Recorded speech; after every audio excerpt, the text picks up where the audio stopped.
which is public participation. We've got 5 speakers tonight, and each will be given 5 minutes to speak.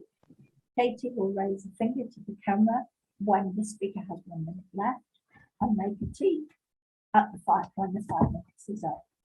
So, welcome to the speakers, and the first one to go is Anita Williams from the Waihi River Fund. Anita, you have 5 minutes. Hello, right. You've got the maps, right? Okay, my name's Anita Williams. I represent my family who own and live on the property at 2466 State Highway 2 on the corner of Hupanui Road. Pinehaven's here and the Big Apple's here. I'm sure you know that. Please refer to the brown zones on the maps, which indicate a change in peak depth of 0.1 to 0.5.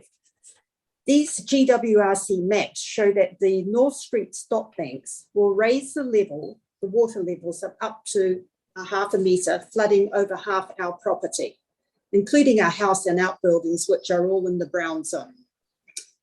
Our concern is not only will floodwaters inundate our property, but more crucially, even the threat of the flood proposals will devastate the market value of our property should we need to sell or remortgage it. The mere prospect of the Waihi River flood plan has raised 3 immediate issues. First is insurance. The heightened awareness of the flood bank could render our property uninsurable.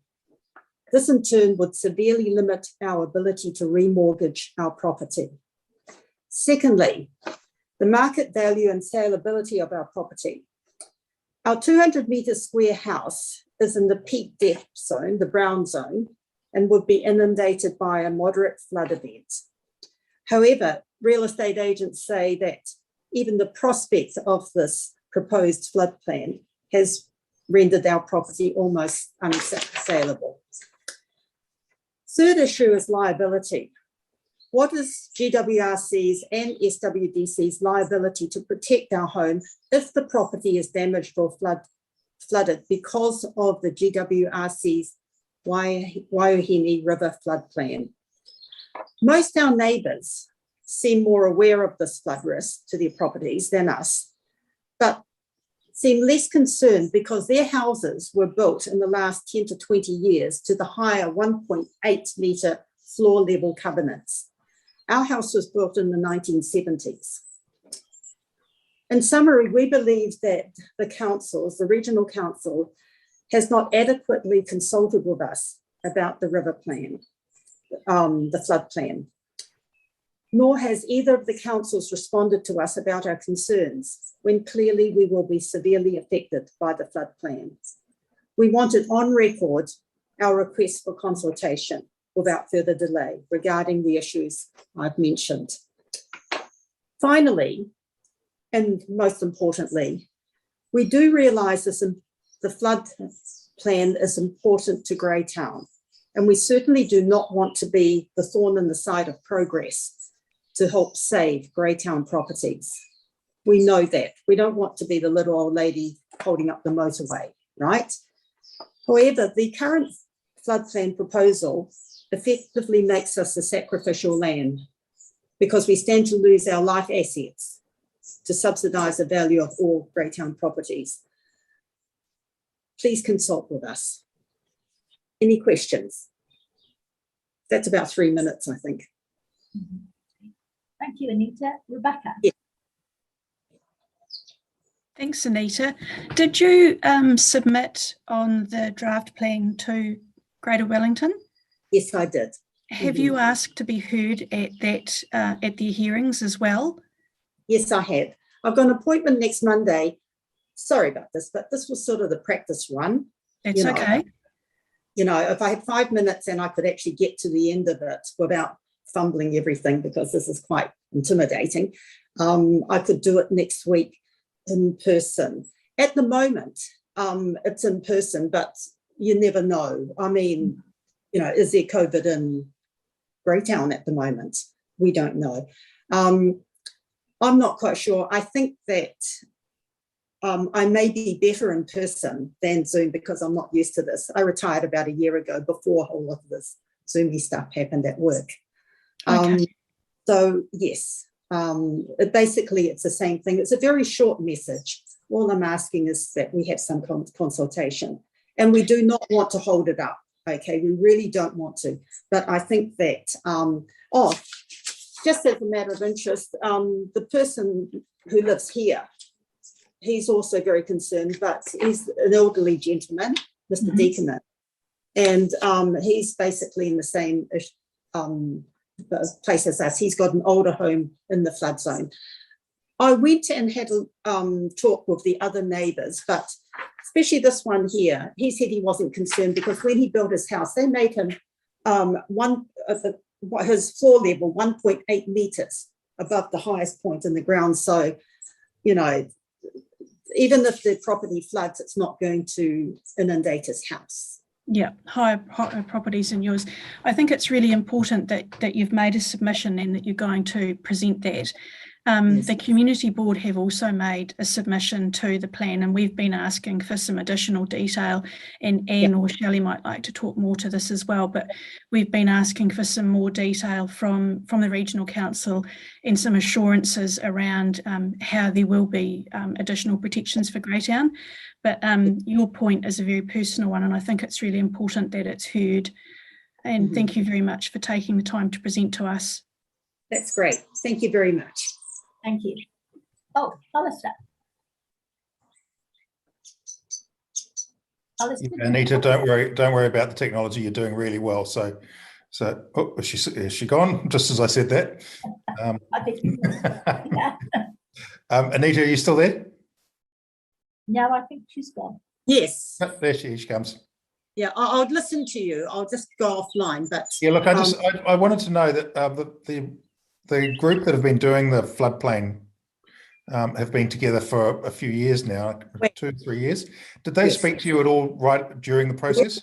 Yes, they did. Now, the reason why, like I said, I've only recently, last year, been retired, so I do have more time to spend in Greytown. My daughter and son-in-law live here, and we've spent 2 or 3 days a week here.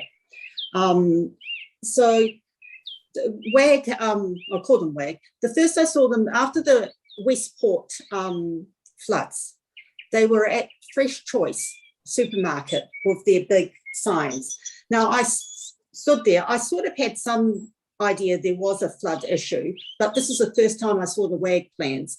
I basically listened to them. You know, they were scaring the hell out of everyone because they said this is just going to be like Westport. You know, everybody's going to get flooded. So when I pointed to where I lived, Richard said, oh, don't worry about that. It's only a few inches. So I just sort of thought that maybe they didn't quite get the, you know, the gravity of our situation. And I know it's only a few properties. And like I said, I do realise how important it is to save the whole of Greytown. So yes, I did have a talk to them. Same thing with Greater Wellington Regional Council. Just sort of seemed to want to brush me off. That's how I felt. Yeah. It wasn't until I phoned, I can't remember, it was somebody on this board who was absolutely lovely to me and told me to present here.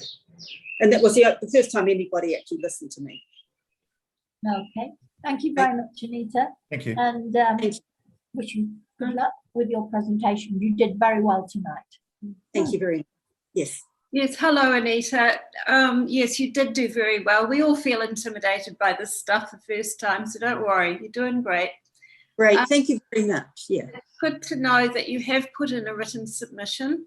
Yes. Have you had an opportunity to meet with John Boone and some of the WAG project people? Why I ask this is that you met with a couple of them at the supermarket that day. Yeah. And it's a very difficult environment. Yes. What I'm suggesting, if that suits you, is if perhaps we try and organise for you to get together with John Boone, who was the facilitator. Yes. To actually go through some of your concerns with him, because they have been working, as Alistair said, about 3 years, but also on the WAG team were 2 permanent engineers, modelers, experts from GWRC. And through all this time, they were meticulous. And so they would be able to sit with you and explain more clearly and actually engage and perhaps make you feel a bit more confident about what might be going on. That's fine. We've got a long way to go with this stuff, admittedly, but Yes, I think if you can engage with them early on, it might make you feel a little bit more confident, because this is an awful situation. None of us would like to be in this situation. Yes, So I know. there is sympathy. Similar to my brother in Levin, and he's right on where the new motorway's been going through. And he said their lives have been on hold for the last 5 or 6 years because it's taking such a long time. They can't build, they can't sell, they can't do anything. And it's the same sort of situation. I think it comes under the Public Works Act 1981, something like that. Okay, look, I don't want to hold everyone else up, but thank you very much. But would you like us to facilitate if we try and get hold of John, and we'll be in touch? We'll try and do that for you. That'll be great. Thank you very much. You're Thank you. welcome. Bye. Yeah. Right, our second person is Rosa Doyle, who's going to be talking to us about